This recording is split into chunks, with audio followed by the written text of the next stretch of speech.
Our difficulty, as I said, is not about the ultimate future. Our difficulty is how to make the heterogeneous mess that we have today take a decision in common and march in a cooperative way on that road which is bound to lead us to unity.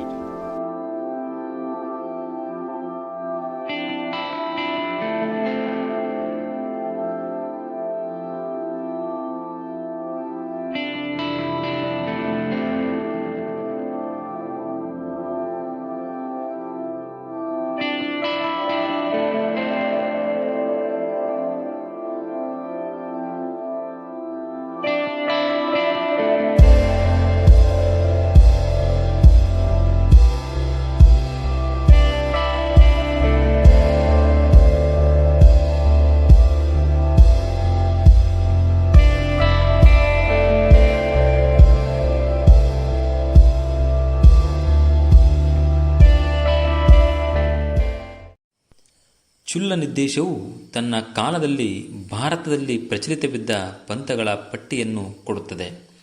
ಆಚಾರ ಮತ್ತು ವಿಚಾರಗಳ ಆಧಾರದ ಮೇಲೆ ಅಂಬೇಡ್ಕರರು ಒಂದು ಕೋಷ್ಟಕದಲ್ಲಿ ಆಗಿನ ಪಂಥಗಳ ಬಗ್ಗೆ ವಿವರ ಕೊಡುತ್ತಾರೆ. ವಿವಿಧ ದೈವಗಳಿಗೆ ಶತಪಥ ಬ್ರಾಹ್ಮಣ ಕಾಲದಲ್ಲಿದ್ದ ಸ್ಥಾನಮಾನಗಳನ್ನು ಚುಲ್ಲ ನಿರ್ದೇಶದಲ್ಲಿದ್ದ ಸ್ಥಾನಗಳೊಡನೆ ಹೋಲಿಸಿ ಈ ಕೆಳಗಿನ ಸ್ಪಷ್ಟ ತೀರ್ಮಾನವನ್ನು ಪಡೆಯಬಹುದು. 1. ಅಗ್ನಿ, ಸೂರ್ಯ ಮತ್ತು ಇಂದ್ರರ ಆರಾಧನೆಯು ಚುಲ್ಲ ನಿರ್ದೇಶದ ಕಾಲದವರೆಗೂ ಮುಂದುವರಿಯಿತು. 2. ಅಗ್ನಿ, ಸೂರ್ಯ ಮತ್ತು ಇಂದ್ರರ ಪಂಥಗಳು ನಿಂತಿಲ್ಲವಾದರೂ ಅವುಗಳ ಪ್ರಾಮುಖ್ಯತೆ ಕಡಿಮೆಯಾಗಿತ್ತು ಮತ್ತು ಇತರ ಮತ್ತು ಅಸಂಖ್ಯಾತ ಪಂಥಗಳು ಇವುಗಳ ವಿರುದ್ಧ ಅಸ್ತಿತ್ವಕ್ಕೆ ಬಂದಿದ್ದು ಜನತೆಯ ಆದರ ಗಳಿಸಿಕೊಂಡಿದ್ದವು. 3. ಹೊಸ ಪಂಥಗಳ ಪೈಕಿ 2 ಅನಂತರ ಬಹಳ ಪ್ರಾಮುಖ್ಯತೆ ಪಡೆದವು. ಅವೆಂದರೆ ವಾಸುದೇವ ಮತ್ತು ಬ್ರಹ್ಮರ ಪಂಥಗಳು. ಮತ್ತು 4. ವಿಷ್ಣು, ಶಿವ ಮತ್ತು ರಾಮ ಇವರ ಪಂಥಗಳು ಇನ್ನೂ ಹುಟ್ಟಿರಲಿಲ್ಲ. ಚುಲ್ಲ ನಿರ್ದೇಶದಲ್ಲಿ ಕಾಣುವ ಸ್ಥಾನಕ್ಕೂ ಈಗಿನ ಸ್ಥಾನಕ್ಕೂ ಇರುವ ವ್ಯತ್ಯಾಸವೇನು? ಇಲ್ಲಿಯೂ ಸಹ 3 ಸ್ಪಷ್ಟ ನಿರ್ಣಯಗಳನ್ನು ಪ್ರತಿಪಾದಿಸಬಹುದು. 1. ಅಗ್ನಿ, ಇಂದ್ರ, ಬ್ರಹ್ಮ ಮತ್ತು ಸೂರ್ಯರ ಪಂಥಗಳು ಕಣ್ಮರೆಯಾಗಿವೆ. 2. ಕೃಷ್ಣನು ತನ್ನ ಸ್ಥಾನವನ್ನು ಉಳಿಸಿಕೊಂಡಿದ್ದಾನೆ. 3. ವಿಷ್ಣು, ಶಿವ ಮತ್ತು ರಾಮರ ಪಂಥಗಳು ಚುಲ್ಲ ನಿರ್ದೇಶದ ಕಾಲದ ನಂತರ ಅಸ್ತಿತ್ವಕ್ಕೆ ಬಂದಿವೆ.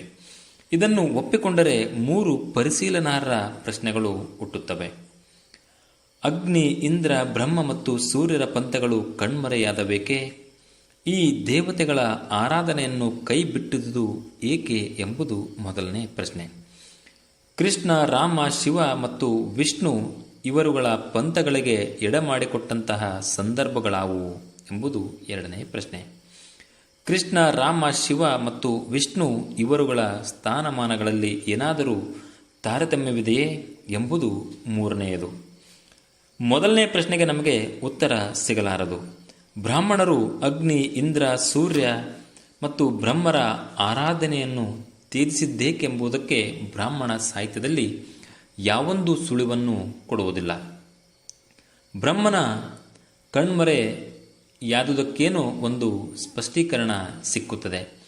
ಬ್ರಹ್ಮನ ವಿರುದ್ಧ ಮಾಡಲಾಗಿರುವ ಆರೋಪದ ಮೇಲೆ ನಿಂತಿರುವ ಈ ಸ್ಪಷ್ಟೀಕರಣವು ಬ್ರಾಹ್ಮಣ ಸಾಹಿತ್ಯದಲ್ಲಿ ಲಭ್ಯವಾಗುತ್ತದೆ. ಈ ಆರೋಪದ ಪ್ರಕಾರ ಬ್ರಹ್ಮನು ತನ್ನ ಮಗಳೊಂದಿಗೆ ಬಲಾತ್ಕಾರ ಸಂಭೋಗ ಮಾಡಿದ ಕಾರಣ ಅವನು ಪೂಜೆ ಮತ್ತು ಭಕ್ತಿಗೆ ಅಯೋಗ್ಯನಾದನು. ಈ ಆರೋಪದಲ್ಲಿರುವುದು ಸತ್ಯವೇ ಇರಲಿ ಅಸತ್ಯವೇ ಇರಲಿ, ಬ್ರಹ್ಮನ ಆರಾಧನೆಯನ್ನು ಕೈಬಿಡಲು ಇದೊಂದೇ ಸಾಕಷ್ಟು ಪ್ರಬಲವಾದ ಕಾರಣವಾಗಿರಲಾರದು. ಹೀಗೆ ಹೇಳಲು 2 ಕಾರಣಗಳಿವೆ. ಮೊದಲನೇದಾಗಿ, ಆ ಕಾಲದಲ್ಲಿ ಅಂತಹ ವರ್ತನೆ ಅಪರೂಪದ್ದೇನಾಗಿರಲಿಲ್ಲ. 2ನೇದಾಗಿ, ಬ್ರಹ್ಮನ ಮೇಲಿರುವ ಆಪಾದನೆಗಳಿಗಿಂತ ಕೃಷ್ಣನ ಮೇಲೆ ಹೊರಸಿರುವ ಆಪಾದನೆಗಳು ಇನ್ನೂ ಹೆಚ್ಚು ಅನೈತಿಕವಾಗಿವೆ. ಆದರೂ ಜನರು ಅವನನ್ನು ಆರಾಧಿಸುತ್ತಲೇ ಬಂದಿದ್ದಾರೆ. ಬ್ರಹ್ಮನ ಆರಾಧನೆಯನ್ನು ಕೈಬಿಡಲು ಕೆಲವು ಕಾರಣಗಳನ್ನು ಊಹಿಸಬಹುದಾದರೂ ಉಳಿದವರ ಆರಾಧನೆಯನ್ನು ಕೈಬಿಡಲು ಯಾವ ಕಾರಣಗಳು ಹೇಳಲ್ಪಟ್ಟಿಲ್ಲ. ಹೀಗೆ ಅಗ್ನಿ, ಸೂರ್ಯ, ಇಂದ್ರ ಮತ್ತು ಬ್ರಹ್ಮರು ಕಾಣೆಯಾದುದು ಒಂದು ಒಗಟೇ ಸರಿ. ಈ ಒಗಟನ್ನು ಬಿಡಿಸಲು ಇದು ಸೂಕ್ತ ಸ್ಥಳವಲ್ಲ. ಇಷ್ಟು ಹೇಳಿದರೆ ಸಾಕು, ಹಿಂದೂ ದೈವಗಳು ದೈವಗಳಾಗಿ ಉಳಿಯಲಿಲ್ಲ. ಎಂಥ ದುರಾದೃಷ್ಟ! ಎರಡನೆಯ ಸಮಸ್ಯೆಯು ನಿಗೂಢತೆಯಿಂದ ಆವರಿಸಿದೆ.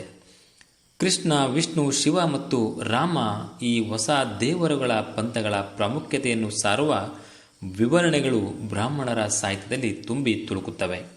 ಆದರೆ ಈ ಹೊಸ ದೈವಗಳು ಹೇಗೆ ಉದ್ಭವಿಸಿದವು ಎಂಬುದಕ್ಕೆ ಬ್ರಾಹ್ಮಣರ ಸಾಹಿತ್ಯದಲ್ಲಿ ಯಾವ ವಿವರಣೆಯೂ ಇಲ್ಲ.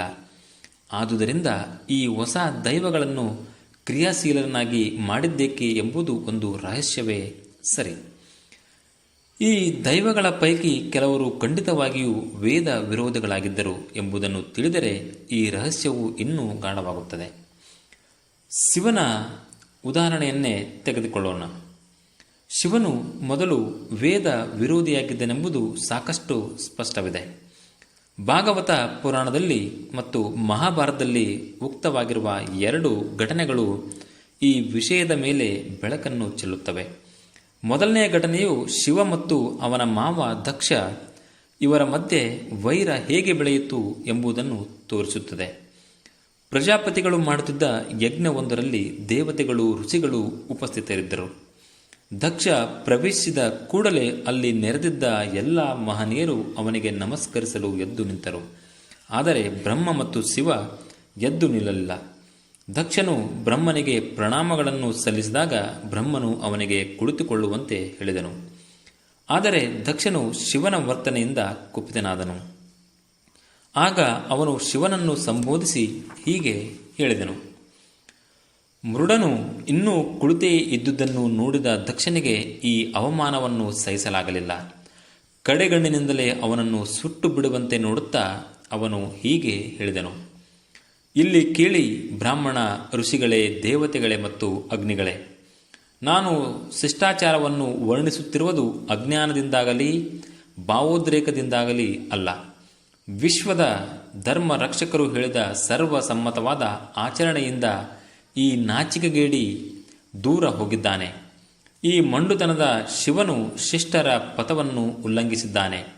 ಅವನು ಈ ಮೊದಲು ಶಿಷ್ಟನಂತೆ ವರ್ತಿಸಿ ನನ್ನ ಶಿಷ್ಯನಾಗಿ ಬ್ರಾಹ್ಮಣರ ಮತ್ತು ಅಗ್ನಿ ಸಾಕ್ಷಿಯಾಗಿ ಸಾವಿತ್ರಿಯನ್ನು ಹೋಲುವ ನನ್ನ ಮಗಳ ಕೈ ಹಿಡಿದ.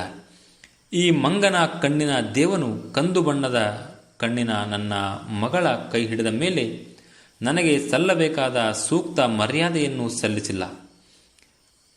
ಅವನು ಎದ್ದು ನಿಂತು ನಮಸ್ಕರಿಸಬೇಕಿತ್ತು. ನನಗೆ ಮನಸ್ಸಿಲ್ಲದಿದ್ದರೂ ಈ ಅಶುದ್ಧನಿಗೆ, ಕರ್ಮಗಳನ್ನು ಮಾಡದವನಿಗೆ, ಸಂಪ್ರದಾಯದ ಎಲ್ಲೆಯನ್ನು ಮೀರಿದವನಿಗೆ ನನ್ನ ಮಗಳನ್ನು ಕೊಟ್ಟೆ. ಶೂದ್ರನಿಗೆ ವೇದ ಶಬ್ದವನ್ನು ಕೊಡುವಂತೆ ಅವನು ದೆವ್ವ ಪಿಶಾಚಿಗಳ ಜೊತೆಯಲ್ಲಿ ಹುಚ್ಚನಂತೆ ಬೆತ್ತಲೆಯಾಗಿ ತಲೆ ಕದರಿಕೊಂಡು ನಗುತ್ತಾ ಅಳುತ್ತಾ ಸ್ಮಶಾನದ ಬೂದಿಯನ್ನು ಬಡಿದುಕೊಂಡು ರುಂಡ ಮಾಲೆಗಳನ್ನು ಧರಿಸಿ ಮಾನವರ ಅಸ್ಥಿಯನ್ನೇ ಆಭರಣಗಳ ಮಾಲೆಯನ್ನಾಗಿ ಮಾಡಿಕೊಂಡು ಶಿವನೆಂದು ನಡೆಸುತ್ತಾ ಹುಚ್ಚನಾಗಿರುವ, ಹುಚ್ಚರಿಂದ ಪ್ರೀತಿಸಲ್ಪಟ್ಟ ಭೂತ ಗಣಾಧೀಶನಾದ ಕರಿಯ ಬಣ್ಣದ ಈತ ಯಾವಾಗಲೂ ಭಯಂಕರ ಸುಡುಗಾಡುಗಳಲ್ಲೇ ತಿರುಗಾಡುತ್ತಿರುತ್ತಾನೆ. ಅಯ್ಯೋ, ಈ ದುಷ್ಟ ಹೃದಯಿಗೆ, ಮುಂಗೋಪಿಗೆ, ಶುದ್ಧತೆಯನ್ನು ಕಳೆದುಕೊಂಡವನಿಗೆ ಬ್ರಹ್ಮನ ಮಾತನ್ನು ಕೇಳಿ ನನ್ನ ಶಿಷ್ಟ ಮಗಳನ್ನು ಕೊಟ್ಟಿದ್ದೇನೆ. ಈ ರೀತಿ ಶಿವನನ್ನು ಹೀಯಾಳಿಸಿದ ದಕ್ಷನು ಯಾವುದೇ ರೀತಿಯ ಪ್ರತಿಭಟನೆ ತೋರಿಸದ ಶಿವನ ಮೇಲೆ ನೀರನ್ನು ಎರಚಿ ಈ ರೀತಿ ಶಾಪ ಕೊಡಲು ಪ್ರಾರಂಭಿಸಿದ. ದೇವತೆಗಳಲ್ಲೇ ನಿಕೃಷ್ಟವಾದ ಈ ಭವನಿಗೆ ದೇವತಾ ಆರಾಧನೆಯಲ್ಲಿ ಇಂದ್ರ, ಉಪೇಂದ್ರ ಮತ್ತಿತರರಿಗೆ ಸಲ್ಲುವ ಅರ್ಪಣೆಯ ಯಾವುದೇ ಭಾಗ ಸಿಗದಿರಲಿ. ಹೀಗೆ ಶಾಪವನ್ನು ಕೊಟ್ಟ ದಕ್ಷನು ಅಲ್ಲಿಂದ ಹೊರಟು ಹೋದನು. ಆಗಿನಿಂದ ಮಾವ ಅಳಿಯರ ವೈರ ಮುಂದುವರಿಯಿತು.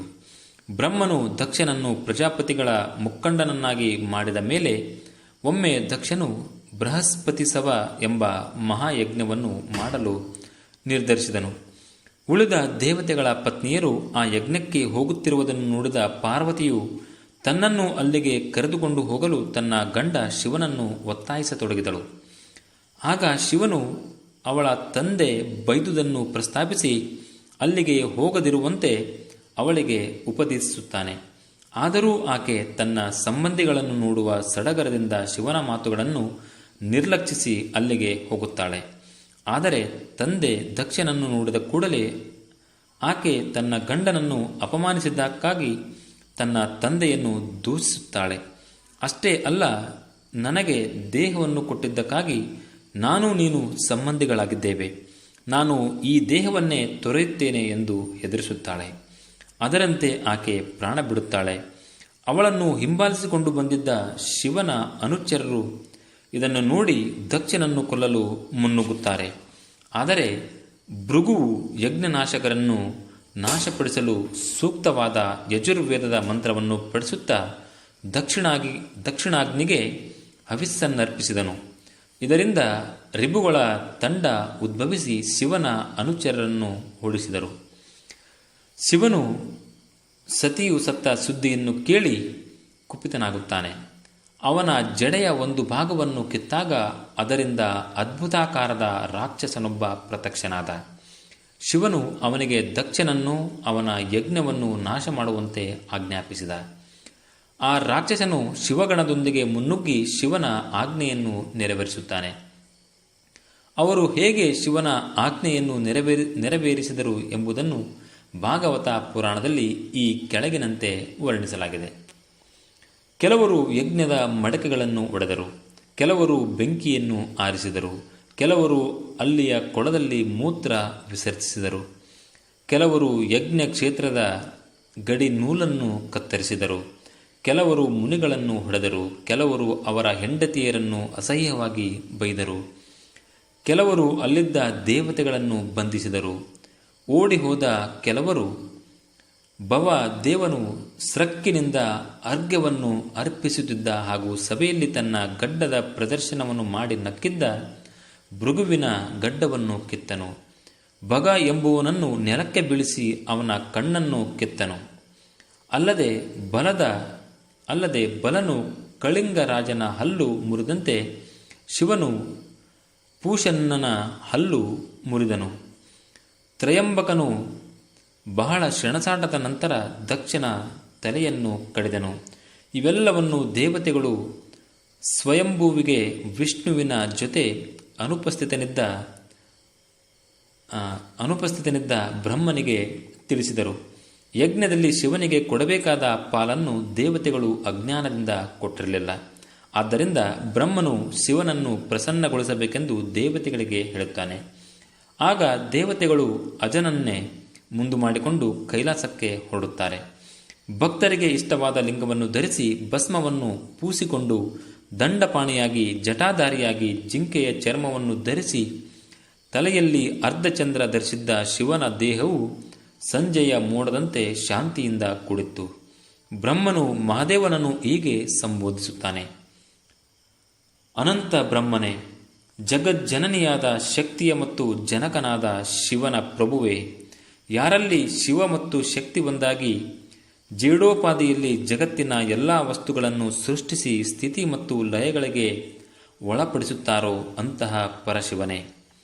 ಬ್ರಹ್ಮನು ಮುಂದುವರೆದು ಹೀಗೆ ಹೇಳುತ್ತಾನೆ: ಈ ಮಹಾದೇವನೇ ಯಜ್ಞವನ್ನು ಬ್ರಾಹ್ಮಣರು ಪಾಲಿಸುವ ನಿಯಮಗಳನ್ನು ಸ್ಥಾಪಿಸಿದ್ದಾನೆ.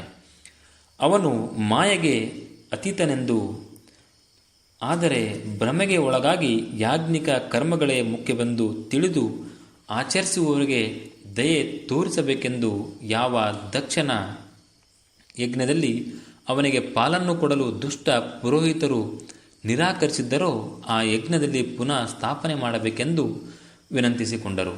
ಮಹಾದೇವನು ಅವರಿಗೆ ಆಂಶಿಕವಾಗಿ ದಯೆ ತೋರಿದನು. ಶಿವನು ವೇದ ವಿರೋಧಿ ಎಂದು ಸಿದ್ಧಪಡಿಸಲು ಅವನ ದಕ್ಷ ಯಜ್ಞ ನಾಶಕ್ಕಿಂತ ಹೆಚ್ಚಿನ ಆಧಾರಗಳು ಇರಲಾರವು. ಈಗ ಕೃಷ್ಣನ ಉದಾಹರಣೆಯನ್ನು ತೆಗೆದುಕೊಳ್ಳೋಣ. ಕೃಷ್ಣ ಎಂಬ ಹೆಸರು 4 ಜನಕ್ಕೆ ಅನ್ವಯಿಸುತ್ತದೆ. ಒಬ್ಬ ಕೃಷ್ಣನು ಸತ್ಯವತಿಯ ಮಗ ಮತ್ತು ಧೃತರಾಷ್ಟ್ರ, ಪಾಂಡು ಮತ್ತು ವಿದುರರ ತಂದೆ. ಎರಡನೆಯ ಕೃಷ್ಣ ಸುಭದ್ರಳ ಅಣ್ಣ ಮತ್ತು ಅರ್ಜುನನ ಸಖ. ಮಥುರಾವಾಸಿಯಾಗಿದ್ದ 3ನೇ ಕೃಷ್ಣನು ದೇವಕಿ ಮತ್ತು ವಸುದೇವರ ಮಗನಾಗಿದ್ದ. 4ನೆಯ ಕೃಷ್ಣನೆಂದರೆ ಗೋಕುಲದಲ್ಲಿ ನಂದ ಮತ್ತು ಯಶೋದೆಯರ ಪಾಲನೆಯಲ್ಲಿ ಬೆಳೆದು ದೊಡ್ಡವನಾದ ಮೇಲೆ ಶಿಶುಪಾಲನನ್ನು ಕೊಂದವನು. ಕೃಷ್ಣ ಪಂಥದ ಕೃಷ್ಣನು ದೇವಕಿಯ ಮಗನಾದ ಕೃಷ್ಣನು ಒಂದೇ ಆಗಿದ್ದರೆ ಕೃಷ್ಣನೂ ಸಹ ಮೊದಲು ಖಂಡಿತವಾಗಿಯೂ ವೇದ ವಿರೋಧಿಯಾಗಿದ್ದನೆಂದು ಹೇಳಬೇಕಾಗುತ್ತದೆ. ಪ್ರಾಯಶಃ ಅವನು ಘೋರ ಆಂಗಿರಸನ ಶಿಷ್ಯನಾಗಿದ್ದನೆಂದು ಚಾಂದೋಗ್ಯ ಉಪನಿಷತ್ತಿನಿಂದ ತಿಳಿಯುತ್ತದೆ. ಘೋರ ಆಂಗಿರಸನು ಅವನಿಗೆ ಏನನ್ನು ಉಪದೇಶಿಸಿದ? ಈ ವಿಷಯವಾಗಿ ಚಾಂದೋಗ್ಯ ಉಪನಿಷತ್ತು ಹೀಗೆ ಹೇಳುತ್ತದೆ. ಆಂಗಿರಸ ವಂಶಜನಾದ ಘೋರನು ಇದನ್ನು ದೇವಕಿಯ ಮಗನಾದ ಕೃಷ್ಣನಿಗೆ ತಿಳಿಸಿದ. ನಂತರ ಹೀಗೆ ಹೇಳಿದ: ಯಾವುದನ್ನು ಕೇಳಿ ನೀನು ಆಸೆಯಿಂದ ಮುಕ್ತನಾಗಿತ್ತೀಯೋ ಅದು ಹೀಗಿದೆ. ಮನುಷ್ಯ ಸಾಯುವಾಗ ಈ 3 ಮಂತ್ರಗಳಿಗೆ ಶರಣು ಆಗಬೇಕು. ನೀನು ಅಕ್ಷಯವಾಗಿದ್ದೀಯೇ, ನೀನು ಅಚ್ಯುತನಾಗಿದ್ದೀಯೇ, ನೀನು ಪ್ರಾಣ ಸ್ವರೂಪಿಯಾಗಿದ್ದೀಯೇ. ಉಪನಿಷತ್ತಿನ ಈ ಶ್ಲೋಕಗಳ ಮೇಲೆ ಭಾಷ್ಯಕಾರ ಈ ವಿವರಣೆ ಕೊಡುತ್ತಾನೆ. ಆಂಗಿರಸ ಕುಲದ ಘೋರ ಎಂಬ ಹೆಸರಿನ ವ್ಯಕ್ತಿಯೊಬ್ಬ ದೇವಕಿ ಪುತ್ರನು ತನ್ನ ಶಿಷ್ಯನೂ ಆದ ಕೃಷ್ಣನಿಗೆ ಯಜ್ಞ ವಿದ್ಯೆಯನ್ನು ಉಪದೇಶಿಸಿದ ನಂತರ ಹೀಗೆ ಹೇಳುತ್ತಾನೆ ಇತ್ಯಾದಿ. ಇಲ್ಲಿ ಹೇಳಿದನು ಎಂಬುದು ಕೊನೆಯಲ್ಲಿ ಬರುವ ಈ 3 ಇತ್ಯಾದಿ ಎಂಬುದಕ್ಕೆ ಸಂಬಂಧಿಸಿದೆ. ಈ ವಿದ್ಯೆಯನ್ನು ಕೇಳಿದ ನಂತರ ಅವನು ಎಲ್ಲ ರೀತಿಯ ಆಸೆಗಳಿಂದ ಮುಕ್ತನಾದನು. ಈ ರೀತಿಯಾಗಿ ಅದು ಎಷ್ಟು ವಿಶಿಷ್ಟವಾಗಿದೆ ಎಂದರೆ ದೇವಕಿ ಪುತ್ರನಾದ ಕೃಷ್ಣನಲ್ಲಿ ಅದು ಬೇರೆ ಎಲ್ಲ ರೀತಿಯ ವಿದ್ಯೆಗಳ ಆಶೆಯನ್ನು ನಾಶ ಮಾಡಿತು ಎಂದು ಹೇಳುವ ಮೂಲಕ ಪುರುಷ ಯಜ್ಞ ವಿದ್ಯೆಯನ್ನು ಶ್ಲಾಘಿಸಿದನು. ಈಗ ಅವನು ಘೋರ ಆಂಗಿರಸನು ಕೃಷ್ಣನಿಗೆ ಈ ವಿದ್ಯೆಯನ್ನು ಉಪದೇಶಿಸಿದ ನಂತರ ಹೇಳಿದನು ಎಂದು ಹೇಳುತ್ತಾನೆ. ಅವನು ಹೇಳಿದುದೇನೆಂದರೆ, ಮೇಲೆ ಉಪದೇಶಿಸಲ್ಪಟ್ಟ ವಿದ್ಯೆಯನ್ನು ತಿಳಿದವನು ತನ್ನ ಮರಣಕಾಲದಲ್ಲಿ ಈ 3 ಮಂತ್ರಗಳಿಗೆ ಶರಣು ಹೋಗಬೇಕು ಅಥವಾ ಅವನ್ನು ಪಠಿಸಬೇಕು. ಪ್ರಾಣ ಶಂಸಿತ ಮಸಿತಂ ಅಂದರೆ ನೀನು ಅತಿ ಸೂಕ್ಷ್ಮವಾದ ಅಣುರೂಪದ ಪ್ರಾಣ ಸ್ವರೂಪನಿದ್ದೀಯೇ ಎಂದು. ಇದರಿಂದ ಘೋರ ಆಂಗಿರಸನು ಕೃಷ್ಣನಿಗೆ ನೀಡಿದ ಮೋಕ್ಷ ಸಾಧನದ ಬಗೆಗಿನ ಉಪದೇಶವು ವೇದಗಳಿಗೂ ವೈದಿಕ ಯಜ್ಞಗಳಿಗೂ ವಿರುದ್ಧವಾಗಿತ್ತು ಎಂಬುದು ಸ್ಪಷ್ಟವಾಗುತ್ತದೆ. ಅಲ್ಲದೆ ವಿಷ್ಣುವು ವೈದಿಕ ದೇವತೆ, ಆದರೂ ಅವನ ಪಂಥವು ಶೈವ ಪಂಥ ಸ್ಥಾಪಿತವಾದ ಎಷ್ಟೋ ಕಾಲದ ನಂತರ ಸ್ಥಾಪಿತವಾಯಿತು. ವಿಷ್ಣುವನ್ನು ಇಷ್ಟೊಂದು ನಿರ್ಲಕ್ಷಿಸಿದ್ದೇಕೆ ಎಂಬುದನ್ನು ತಿಳಿಯುವುದು ಕಷ್ಟ.